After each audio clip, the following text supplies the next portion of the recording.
The news day continues here on One News Now. I'm Diego Castro. Here are the top stories of the hour. Cagayano staged a protest against the establishment of EDCA sites in the province. Thousands of Cagayan residents flocked to capital Tuguegarao to take part in the event dubbed as Prayer Rally for Peace. They held candle lighting and patriotic community singing activities at the city's Rizal Park. Recall that the government has designated 2 of 4 new EDCA sites in the province, one in the municipality of Santa Ana and another one in the nearby town of Lalo. Cagayan Governor Manuel Mamba has raised concerns on possible U.S. conflict with China over Taiwan. Over in Palawan, construction has begun for new EDCA facilities in the island of Balabac. Brian Castillo travels to Balabac and gives us the full story. Traveling to Balabac Island from Puerto Princesa took our news team 6 hours. 2 hours were spent on a speedboat. We wanted to see how things are going in one of the 4 new EDCA sites in the country. Construction work has started. Most of the land have been leveled to make way for the new military facilities. The EDCA site in Balabac spans 300 hectares and is now under the care of the AFP Western Command. The area is considered a strategic location in both the economic and security fronts. So marami pong shipping na dumadaan dito. It's actually a shipping lane. Kaya our presence, our armed forces presence there would also mean stronger and more effective posturing in terms of security. Construction in Balabac started back in 2019 with plans to put up an airfield that will serve both military and civilian trips. Currently, it's the Philippine government that has been financing the construction. But since the area is now an EDCA site, the United States is expected to chip in. Patuloy naman po ang pagbibuild ng infrastructure project na ito. But with EDCA around, we are also seeing some opportunities na baka matulungan din tayo ng ating mga kaalyado sa mga proyektong parating pa dito sa particular site na ito sa Balabac. We were able to talk to some of the residents there regarding the military development in their island. Some of them believe that having the island as an EDCA site would be good for security. Parang kakampi tayo kasi kita-kita na naman natin kung anong mga ginagawa ng mga Chinese na yan sa atin, lalo-lalo sa mga isda natin. However, some are still concerned about the possibility of being entangled in conflict. Kapag may oras na nagkakuan dito sa atin sa Palawan, unang target ay dito sa amin. Kami ang apektado po doon. But the AFP Western Command says having an additional EDCA site in Palawan would improve disaster response in the communities there. The EDCA site in Balabac Island is now the second base set up in Palawan, next to Antonio Bautista Air Base in Puerto Princesa. The area is considered crucial for Philippine defense, given its location along the West Philippine Sea. For News 5, Brian Castillo, we are One News.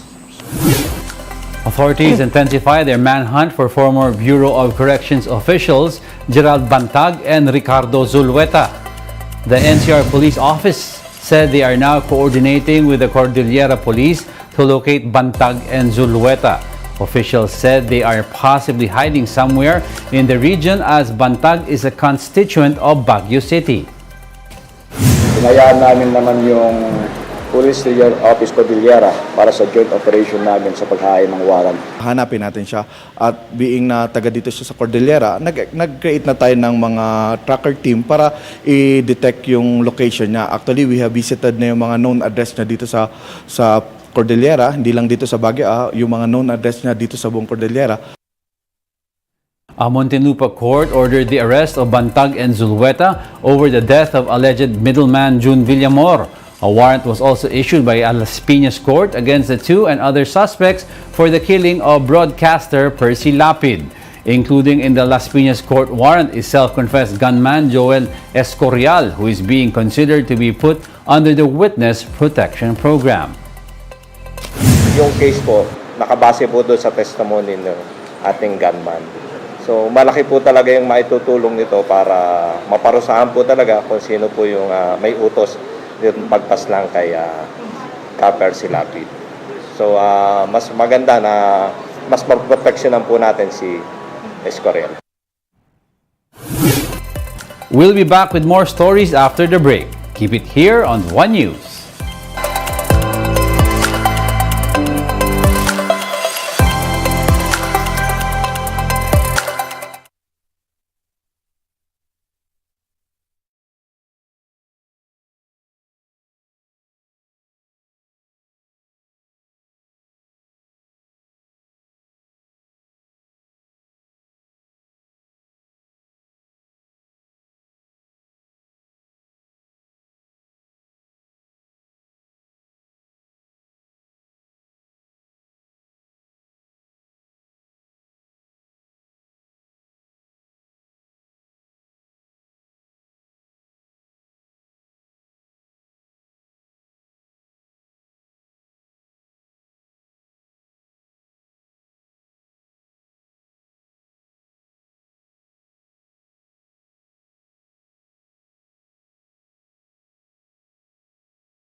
You're still watching One News Now. I'm Diego Castro.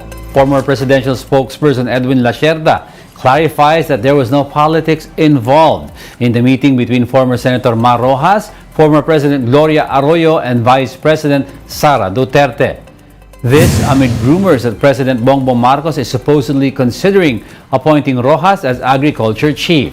Lacerda says Rojas, former President Macapagal Arroyo, and Vice President Duterte met in Rojas City in line with the city's Foundation Day and that there were no discussions of an appointment. However, Lacerda believes that having an opposition figure in the cabinet of President Marcos would do the president well, especially following his campaign promises of unity.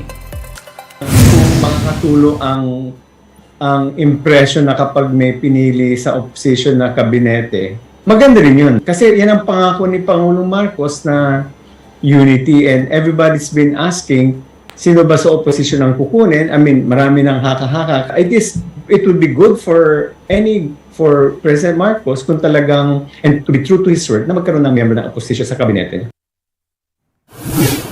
Heads up, motorists. Oil companies are implementing mixed adjustments on fuel prices this week. Starting today, April 18, diesel prices will be cut by 40 centavos per liter. On the other hand, gasoline and kerosene will see price increases of 30 centavos per liter and 10 centavos per liter respectively. This is the third week of price hikes for both gasoline and kerosene. And that's it for this hour. I'm Diego Castro. Join us again at 11:15 a.m. We are One News, all sides, all the time.